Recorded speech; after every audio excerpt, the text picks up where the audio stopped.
Amiche ed amici del futsal, un saluto da Giacomo Mozza e benvenuti al Pala Le Grazie di Verona. È la prima giornata del campionato di Serie A Fables, è Audace Calcio a 5 Verona, VIP Calcio a 5, ovviamente il VIP di Walter Ferraro. Subito il primo possesso, il primo pallone carottola di questa Serie A Fables per anche lei, nuovo arrivo, subito Puttov, palla dentro. Non ci arriva nessuno, non c'è nessuna compagna.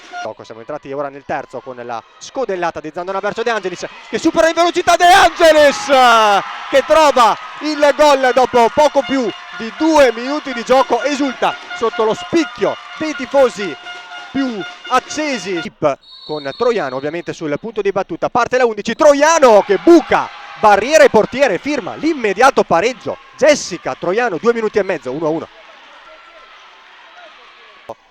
Sempre bella da vedere anche la numero 21, ancora Maretti, ha un po' di spazio Maretti, in questo caso invece poteva fare meglio con una miare. Poi Puttov, bella manovra dell'Audace, Puttov fa spazio, Puttov verso De Angelis, fondamentale, decisivo, vicino, bel contropiede che può azionarsi, azione Maretti che arriva veloce, Maretti va a calciare Maretti, Ricottini, con Angelis non chiude il triangolo, non si chiude il triangolo per effetto dell'ottimo tempestivo intervento da parte di Koshek, che allarga per Vanessa Jimenez, tentativo a tempo però scaduto da parte di Benedetta De Angelis, l'immediata risposta al secondo e 30 secondi da parte di Jessica Troiano. 1-1 dunque tra Audace Verona e VIP, partita molto divertente, molto bella.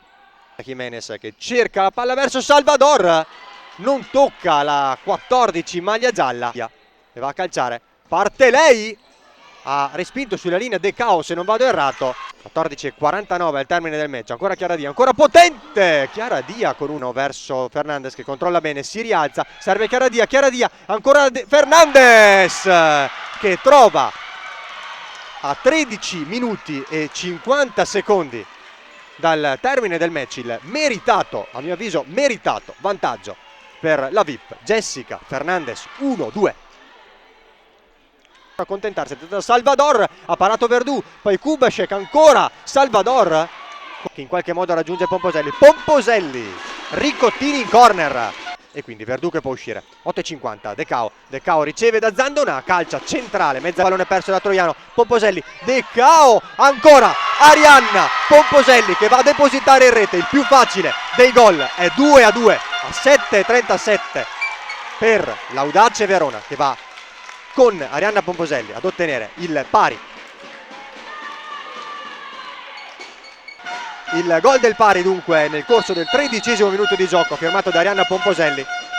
Attenzione a De Cao, Salvador con la suola verso Chiara Dia col mancino, va a calciare, bene a caracollare e poi a calciare con la VIP, congela il pallone Vanessa Jimenez, rischia un po' De Angelis, attenzione a De Cao che non riesce ad andare alla conclusione. Termina qui la gara, suona la sirena al palazzetto Le Grazie di Verona con un grande sentito applauso tributato da tutto il pubblico numeroso questa sera